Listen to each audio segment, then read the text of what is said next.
ఈ 25 నామాలు ఎక్కడ చెప్తున్నాడో అక్కడ సహస్రం చెప్పినంత శక్తి మీకు కలుగుతుంది.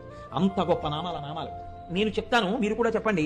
సింహాసనేషి, లలిత, మహారాజ్ఞి, వరాంకుశ, చాపిని, త్రిపురా చైవ, మహాత్రిపుర సుందరి, సుందరీ చక్రనాథ చ, సామ్రాజ్ఞి, చక్రిణీ తథా చక్రేశ్వరి, మహాదేవి, కామేశి, పరమేశ్వరి, కామరాజ ప్రియా, కామకోటిక, చక్రవర్తిని, మహావిద్య, శివానంగవల్లభ, సర్వపాటల, కుళనాథ, ఆమ్నాయనాథ, సర్వాంనాయ నివాసిని, శృంగారనాయికా చేతి,